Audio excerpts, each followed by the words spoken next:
आज हम Micromax canvas A250 के मदरबोर्ड की टेस्टिंग की विधि सीखने जा रहे हैं।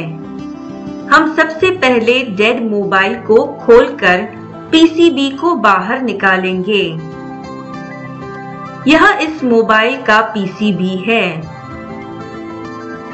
हम मल्टीमीटर के द्वारा इसके डेड की समस्या दूर करने की कोशिश करेंगे और चेक करेंगे कि इस बोर्ड में क्या समस्या है और निवारण करने की कोशिश करेंगे। हम सबसे पहले इस मदरबोर्ड के बैटरी कनेक्टर की कंटिन्यूटी चेक करेंगे।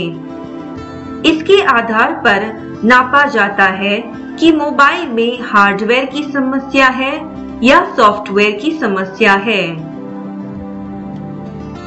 हम बैटरी कनेक्टर के जो 2 पिन हैं, उसमें बैटरी कनेक्टर कंटिन्यूटी चेक करने जा रहे हैं। यहाँ पर पॉजिटिव के 2 पिन हैं और नेगेटिव के 2 पिन हैं।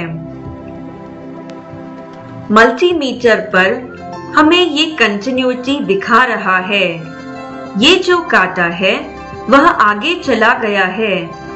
इसका मतलब है कि सप्लाई पॉजिटिव से नेगेटिव तक जा रही है और सप्लाई जारी है। परंतु प्रोब को अगर हम उल्टा करके चेक करते हैं तो वह कांटा आगे नहीं जाएगा।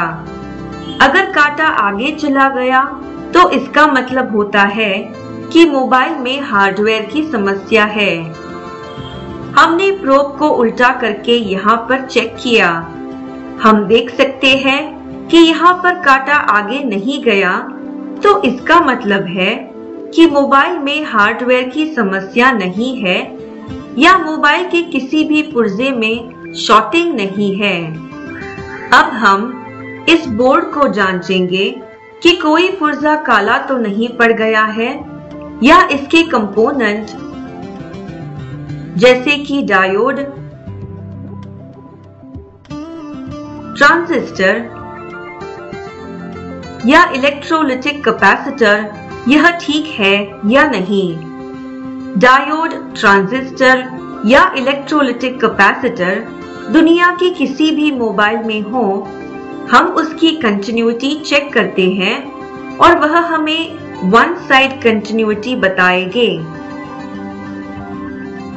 अगर ये पुर्जे हमें बोथ साइड कंटिन्यूटी बताते हैं, मतलब यह चेक करने पर अगर कांटा दोनों साइड से आगे चला जाता है, तो इसका मतलब है कि वह पुर्जा खराब है और हमें उसे बदलना है। और यह समस्या दूर करके हम मोबाइल को चालू कर सकते हैं।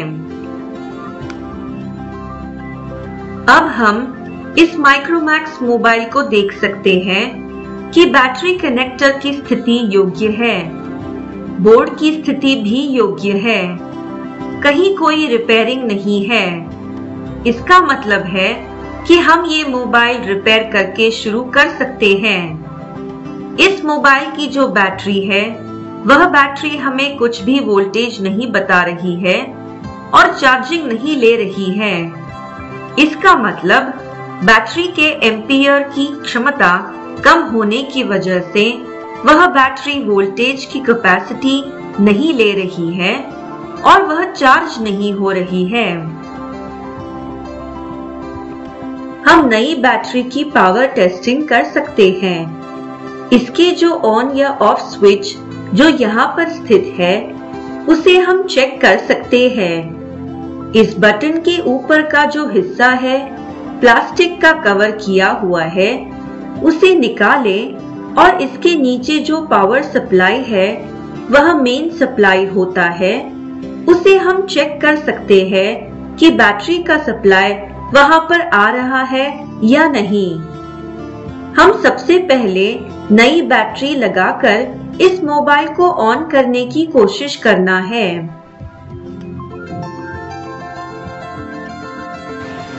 अगर हम ऑन या ऑफ स्विच को चेक करते हैं, यहाँ पर हमें 1.2 या 1.8 वोल्ट दिखाएगा।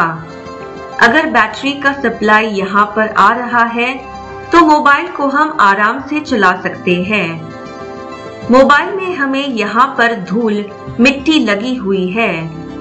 हेडफोन माइक पर हम देख रहे हैं कि यहाँ पर भी मिट्टी लगी हुई है।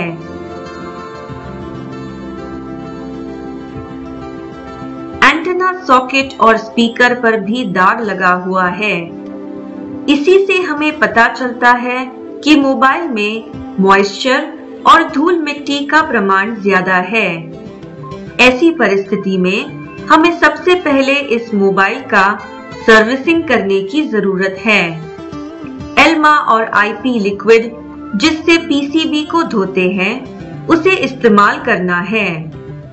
पहले मेटल के स्टील के पतरे हमें निकालने हैं, फिर एल्मा और आईपी के साथ मदरबोर्ड को धोना है। अब हमें मदरबोर्ड और सभी पार्ट्स को वापस फिट करना है।